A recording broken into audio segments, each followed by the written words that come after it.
for coming in early.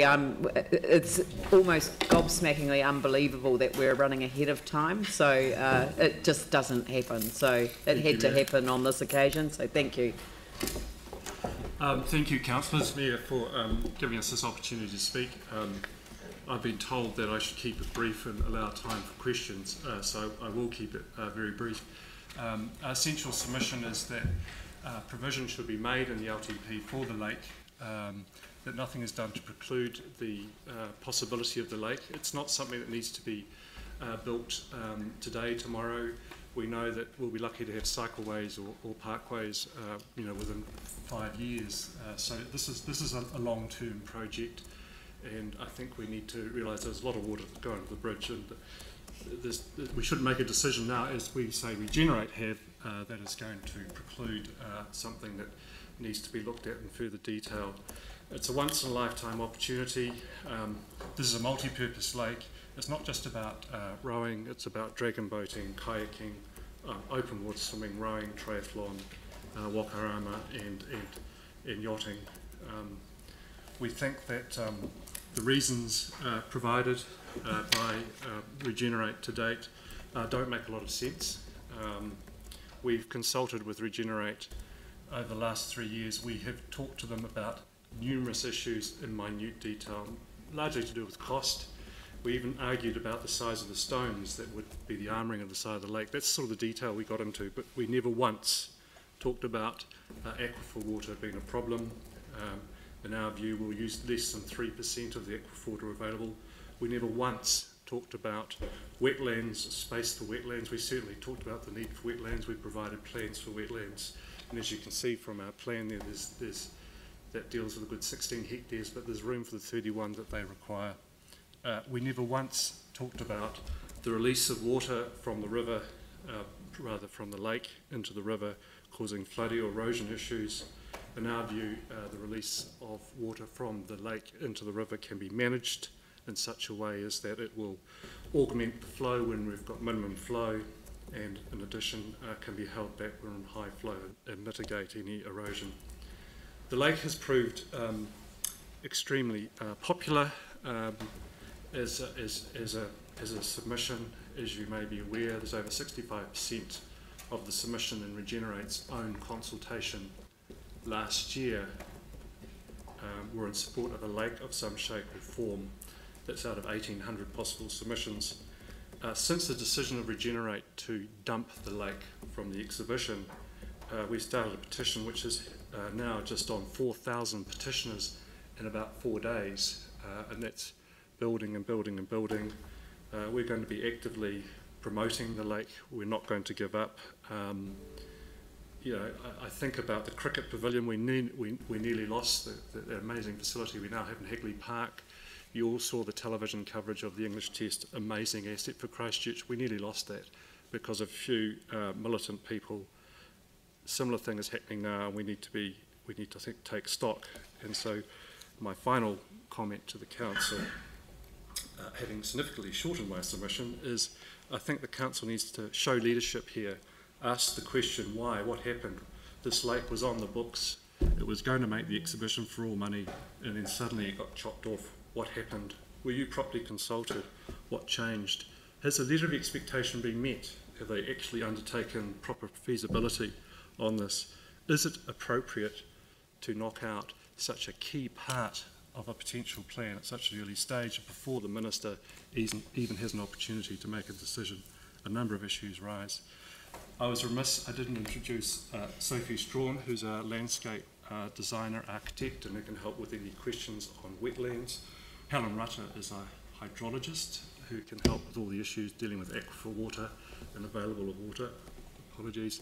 I also have Nathan Cohen with me. Some of you may recognise a New Zealand gold medalist in the 2012 Olympics. And Nathan, I think we just want Nathan to talk to the community aspect of similar lakes over in Europe and in the Northern Hemisphere, and in particular the benefit that he's observed to the local community just training and rowing on the lake. So Nathan, sorry to drop you on it quickly like that. Well, no, thank you, councillors. Thank you for the opportunity to come along and I guess speak in terms of I guess some of the benefits of the East Lake Trust. You know, I guess for me, obviously I've had a direct relationship with some of these lakes in the wider global sort of scheme of things. But I thought I'd rather focus on some of the wider benefits that you generally see to the community in some of these other overseas locations that have these lakes. You know, obviously there is a direct benefit to, I guess, all flat water sports. I guess this has been well documented in the process of getting to this stage. But you know, I think there's also a bigger benefit to society, more than just the water sport users that will be using the lake directly. You know, I guess I've been very fortunate to spend considerable time each year training and living in near some very similar venues that like East Lake sort of propose overseas. There's a couple of ones that I'll focus on very briefly here. So there's the Bosbaan Lake, which is about 10 minutes from central Amsterdam in the Netherlands. There's Poznan in Poland there, so in the city there they've got a similar lake that's about 5 minutes from the city centre. And then a bit to the lesser extent there's Dorney Lake in Eton, just outside of London as well, which are all very similar, I guess, lakes to the one that's proposed by the East Lake Trust. I guess the things that strike me most about some of these venues is probably the large amount of non-water sport users that these lakes attract. You know, to give you an example, generally when you're out training early in the morning and the likes of that, you know, there's plenty of people out for their morning walk or their morning run around the lake. You know, even like to rollerblading and I guess all different forms of exercise. That I guess sometimes a lake becomes a bit of a focal point to generate, I guess, a point of you know, health and recreation. Probably, you know, during the day you'll see many people out, whether it's a lunchtime bike ride around the lake or a lunchtime run quickly and the likes of that. And then, you know, probably one of the more pleasing things you see is generally in weekends and like that, especially probably more in summertime, there's a lot of like families out having picnics or, you know, just kids out playing around the lake. It sort of becomes a bit of a centre point for the community to sort of meet and probably get out to the outdoors. And that's something you start seeing a lot at, is that sometimes the actual people actually on the lake are far outnumbered by the people using the surrounding lake for, I guess, a whole lot of more engaging activities rather than just direct water sport use.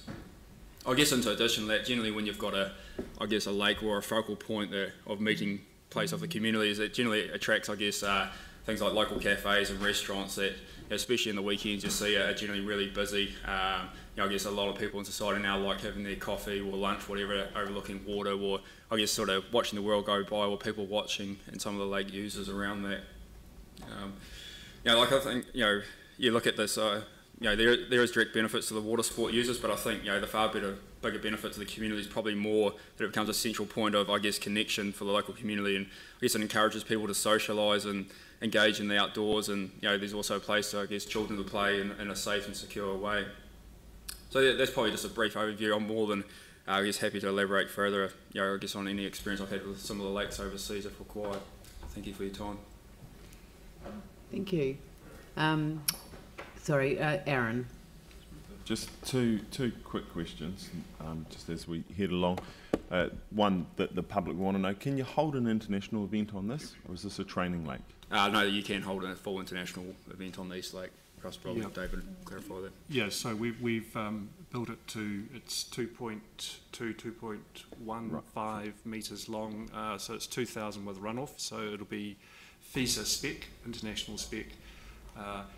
Obviously, so our view is always, if you're going to do the lake, you should do it full size. So you can hold international events as per the letter of expectation, though our view is that you wouldn't, in terms of the surrounding infrastructure, you know, sheds, buildings, etc., you might do that over time. So you sort of build the lake, you know, right, and then the greenery, the landscaping, all the extras can come over time. But and is this also the facility that would bring Lisa Carrington to town to compete? Because that'd get a crowd. Yes, absolutely. So while we have Nathan here, who's obviously a very well-known gold medalist, the whole point is that it's multi-purpose. So it's canoeing, kayaking, Ironman. So, you know, the Wanaka Ironman brings in 6 million just on a weekend. A Māori Cup has 7 million, you know. So our independent report, Deloitte, estimate 20 to 30 million per annum. And that's economic impact, which is basically motels, hotels, restaurants. You know, it's not a concession business. You don't pay a ticket to go in, but all the supporters need to do things. So it's an average of $250 per person a night, is well understood. So the benefits are enormous. It's not unlike, you know, the stadium argument. I've got Tim Field on. So, sorry, Nathan, going away from the Lisa and yourself and the competition, I mean, one of the keys for me would be that this would be open to the community. So a family could take the plastic kayak or whatever they got from Bunnings and come down and just have a picnic and just play around on this. So that's at both ends of the spectrum, is that right? Yeah, so generally, I'll let David speak around the East Lake Trust, but what you see in situations like that overseas a little bit is there's generally so at times, sometimes the lake has to be closed if there was, like you sort of mentioned, international regattas or large-scale regattas, but generally what you generally find, so when we're training on the lakes on a day-to-day basis, they generally buoy them out into different segments of the lake, so you might have 3 or 4 lanes which are for, I guess, kayaking or rowing, like, so that need the full part of the lake, and then there might be a recreational use area, and sometimes it might be for swim, it might be for, like you said, general community just to play around, and that's normally like sort of essentially buoyed off into a safe zone, so then that way you don't have the oncoming, I guess, rowing boats or kayaks that move quite fast over water, getting in the way of swimmers or, like you said, purely recreational users. So that's generally what I've seen is probably works best, is when there is a separate area on that. So when you kind of like the Sunshine Coast and they've got those barbecues all the way along with the families, so you could actually do that type of thing here for families that can just turn up and... Yeah, we're imagining that the sort of the walk that and cycleways that connect the city to the sea, so to speak, is those walkways will go past the lake, and there'll be picnic areas, stopping areas, and there may just be people who want to go there in the weekend, with their family and walk the dog, whatever. So it's the reason this is about regenerating the east of Christchurch, the red zone, and a good idea to do that is the lake. I get phone calls saying, if this doesn't go ahead, do you want to do it out in Styx Mill? And I go, well, nice idea, but no, because that's not in the red zone. This is about the red zone, and regeneration is about people. Flex bushes and wetlands are great, but how many people visit the Travis wetlands? I love the Travis wetlands, but I like to know what the numbers are. Nature walks are fantastic, but you need some action, you need some participation, you need something going on. Otherwise, it just doesn't happen. Yeah, I walk around the Travis wetlands a lot. I'm one of the patrons, just saying. I like it too. But Phil and then Dion. Thank you for coming today. Can I just ask you, just like there's been a number of reasons given as to why the Flatwater Lake hasn't been included as a project in the red zone. I'm just wondering if you can perhaps tell us your view of what you understand, or help me understand anyway, what the primary or actual reason is that hasn't been included. Well, the media release gave 3 reasons, and I understand that the council were given 3 reasons. And I think we all know those 3 reasons. It's one that we will somehow, there's an implication that we will impact on aquifer water, that there's too much aquifer water will be taken. And Helen can probably speak to that, but we'll be taking about 46 million cubic metres a year. The total water available, I think, is 480 million. Helen, have I got that right? Yeah, I mean, it's a modelled number, so yeah, uncertainty around it, but there's a lot of water that actually moves through the system. So you don't actually know how much is there, but the modelling is about 480 million, so it's 3%. So we dispute the first reason. The second reason is that they need the area where the lake is for wetlands, the wetlands to assist Horseshoe Lake with improving the quality of the stormwater. Our view is there's plenty of room for wetlands in and around the lake and other areas, and also there are more efficient ways to clean stormwater than wetlands. And so you'll see to the right of the lake there's actually what we call an algae scrubber, which is sort of a long, it looks like a stream or a lake on the right hand side where the water can pass over and be cleaned by algae. So there are lots of different ways that you can achieve the same ends more efficiently. The last reason given is that because it's an aquifer-fed lake and you need to turn the water over every 40 days and release the water into the river, that the half cubic that will go into the river will cause erosion through the additional water flow. So we're talking the average flow, I think, of the river is about 2 cubics. This is an extra 25%. We're saying, firstly, that's not a significant increase because 2 cubics isn't going to necessarily cause erosion. It gets up to 17 in a high flood event. And we're saying, secondly, the lake's like a big bath. You can let the water out, pull the plug any time. So if it was particularly low, you could actually release water to raise the minimum flow. And in fact, I'm involved in a dam project in Nelson where the whole purpose is to release water in low flow events to increase the flow. And equally, if it's very high flow or there are problems, you just hang on to the water a bit longer. So you can manage it. So, David, if those reasons aren't valid, can you tell us what else? Well, this is where there's been some controversy, and you would have read the article in the press at a recent meeting held, I think, on Tuesday, organised by Sport Canterbury. Ivan Iafita indicated 3 reasons given weren't sort of, to use his words, the real reasons, or words to that effect. And we've got people here at that meeting who can corroborate what occurred, that they were the reasons simply, I suppose, that the public would understand. There's some confusion as to exactly what was meant. Long and the short is that those are the 3 reasons, but also there's land use criteria, so they refer, the decision was based on the land use criteria, which if you dig into the bowels of the Regenerate website, you will find, and it's a weighting analysis that they would have applied. Weighted land use assessment, which includes cultural and social well-being, and we say that we would score very highly on that because of the ability to dilute and clean Horseshoe Lake and River through the aquifer water being released. Environmental enhancement, again, we think we would score highly on that for the water quality improvement aspects. Affordability and investment, this is really around activation, public funding, etc. We concede that it's not necessarily that easy to get investment in something like this. The benefit is a bit like the stadium. It's economic benefit, the 20 or 30 million a year.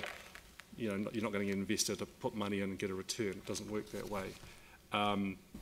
Visualisation activation, which is people arriving, visitors, hotel bed nights, travellers. We think we're a 5 out of 5 on that one. Accessibility, you know, getting the community involved, paddling, swimming. We think we're a 5 out of 5 on that. Connectivity, connecting, you know, the city to the sea, well, we'll be a major attraction along the cycleway, walkway, so we think we're a 4 or 5 out of that. And then the other one, employment and economic activity, well, you know, 20 to 30 million a year. Again, it's, you know, people working in restaurants, bars, you know, it speaks for itself.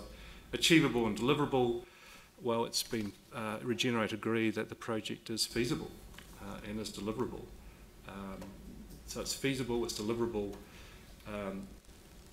You know, money is obviously an issue, but you know, I've been in so many meetings with Regenerate and Otakara. I said, look, if there's no money, tell me now, because I've been working on this for 3 or 4 years, and we're all busy, we're volunteers. You know, if there's no money, tell us now. And they've always said, swear on the Bible, money is not the problem. You need to show us whether it's feasible. Money is the next question.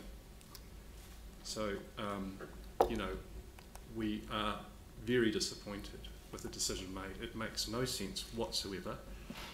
The reasons given were not indicated, or we were early in our consultation. We've had no opportunity to respond to those reasons, those technical reasons. We've had very conflicting messages, and we feel that the council, I suspect, and you probably can't comment, are just as surprised as we are with this decision.